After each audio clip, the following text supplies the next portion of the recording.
Һәм 29-нчы гөнаһны да алырбыз. Иң зур гөнаһлардан ул ләгънәт кылу.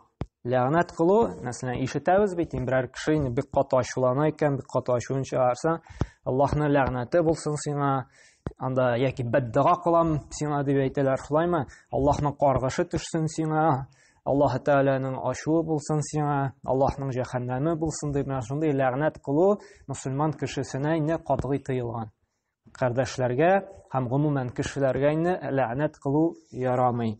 Чөнки Пәйгамбәр саллаллаһу алейһи ва сәллям моны хадисләрендә тыйды. Бухари һәм Муслим җинтында килә торган инде сахих хадистә Пәйгамбәрбез әйтте: "Лә'нул муъмини кәқатилихи" диде. Бер мөэминне ди ләгънәт кылу ди, аны утырган кебек ди. Мәсәлән, бер мөселман кешесенә син ләгънәт кылдың икән, аның хөкеме ди инде син утырган кебек булырсың. Нәрсә соң ләгънәт? Ләгънәт ул Аллаһның рәхмәтеннән сөрү. Рәхмәтеннән инде аны этәрү диек инде, яки җәннәтеннән сөрү. Чөнки бит инде Аллаһ Тәгалә рәхмәт иясе, шулаймы? Кемгәдер булса рәхимле булып инде аны гөнаһларын кичереп җәннәткә кертергә мөмкин. Ләгънәт кылу дигәч, ул аңа карата рәхимлеген, рәхмәтен ала. Ягъни аның ахыргы урыны җәһәннәм дигән сүз инде. Бу ләгънәт кылу Аллаһның рәхмәтеннән син аны инде нитәсен, ваз кичтерәсен, кичектерәсен инде. Шуңа күрә менә бу кешегә ләгънәт кылу, русча әйтсәк инде теге проклятие төшерү инде аңа бу катгый тыелган. Һәм Пәйгамбәр саллаллаһу алейһи ва сәллям Муслим риваятендә хадисендә дә әйтте: "Сибабул муслими фусуқун ва қиталуху куфр" диде. Мусульманны сүгү ди, ул бузыклык ди, аның белән көрәшү, сугышу инде ул ди гомумән күфрлек диде. Һәм шулай ук Абу Дауд җыентында килә торган инде хадистә Пәйгамбәр саллаллаһу алейһи ва сәллям әйтте: "Ла тала'ану биллә'натилләһ ва ла бигадабилләһ ва ла биннар" ди. Аллаһ Тәгалә ләгънәте, ачуы һәм газабы белән ләгънәт кылмагыз ди. Менә монда әмер килә, ләгънәт кылырга кушмый Пәйгамбәр саллаллаһу алейһи ва сәллям. Ул тыя. Ләгънәт кылмагыз ди. Нәрсә белән? Аллаһның ләгънәте белән. Аллаһның ләгънәте булсын сиңа, ягъни Аллаһ Тәгалә рәхимсез булсын сиңа, Аллаһ Тәгалә җәһәннәмне бирсен сиңа, Аллаһның ачуы төшсен сиңа, каргытышы төшсен дип ләгънәт кылмагыз ди. Монда инде ачыктан ачык тыю бара инде.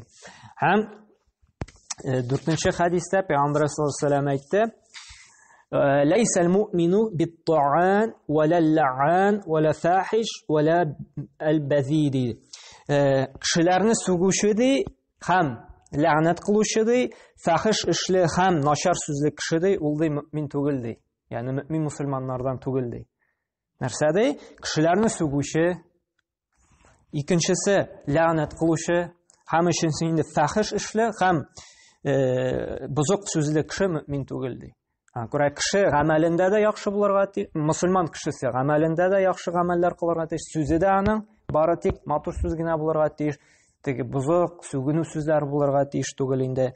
Һәм кешеләрне сүгүче, ләгънәт кылучы да булырга тиеш түгел. Һәм ислам дине гомумән рәхимлек дине, һәр вакытта да инде мусульман кешесе инде хидаят тәүфик сорарга тиеш. Син душманың булса да, сиңа өчен ләгънәт, сиңа өчен инде Аллаһ Тәгаләдән күктән ташлар яудырырга тиеш түгелсең. Раббым бер Аллаһ өстенә ташлар яудырып, аны инде бу дөньяны җаның алсаң дип, андый дуалар кылырга тиеш түгел. Киресенчә, Раббым бер Аллаһ шушы кулыңны хидаятка, туры юлга бастырсаң дип біз дуа кылырга тиешбез. Чөнки Пәйгамбәр саллаллаһу алейһи ва сәллям нәрсә диде? Ла юъмину ахадукум хатта юхибба ли ахиһи ма юхиббу ли нафсихи диде. Берегез дә иман китермәс ди, иманыгыз тулы булмас ди, үзенә теләгәнне кардәшеңә теләгәнчә кадәр ди. Шуңа күрә без үзебезгә нәрсә телибез икән? Хидаят, тәүфик, туры юлны телибез икән, бәхеттә, иминлектә яшәүебезне без аны инде кардәшебезгә дә теләргә тиешбез. Без бербез дә үзебезгә Аллаһның ләгънәтен, Аллаһның ачуын теләмибез, шулаймы? Һәрберебез дә Аллаһның рәхимлегенә ирешеп инде җәннәткә керүебезне телибез. Һәм калганнарга да без шуны теләргә тиешбез.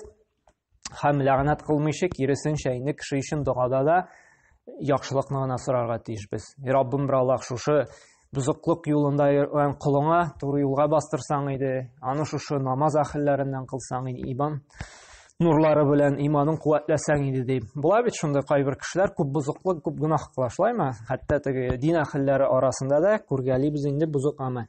Без инде дугаларда да аның өчен тауфик сорарга тиеш. Эй Раббым, Алла туры юлга бастырсаң иде. Чөнки сен аңа ләгънәт кыласың икән, аңа берни файда бирмәй. Ул Алла сакласын инде теге бәла каза чырап үлеп китергә мөмкин. Әгәр дә син хәерлек телисең икән, Аллаһ Тәгалә синең дугаңны инде җавап бирә икән, туры юлга тауфик биреп туры юлга бастырса, ул бит күбрәк изгелекләр кылырга мөмкин һәм күбрәк инде җәмгыятькә файда китерергә мөмкин. Безнең бит инде төп максат нәрсә? Бу дөньяда күп итеп изгелекләр кылып, җәмгыятькә файда китерү. Шуңа күрә мөселман кеше беркайчан да явыз булырга, начар сүзле, ләгънәт кылучы булырга тиеш түгел. Һәр вакытта да, дугада да бары тик хәерлесен, яхшысын гына сорарга тиеш инде. Һәм Аллаһ Тәгалә инде безгә инде шундый нык иман бирсен инде, кардәшләребезгә һәр вакытта да яхшыны тели торган гына, һәр вакытта да инде тауфик хидая сорый торган шундый нык иманнар бирсен. Эй Раббым, бер Алла, үзебезгә дә инде Аллаһның ләгънәте төшә күрмәсен инде, бары тик аның рәхмәтендә генә, аның саклавында гына яшәргә насыйп әйләсен. Субханакалла бихамдик ва ашһаду ан ла илаха илля ант ва астагфирука ва атубу илейк.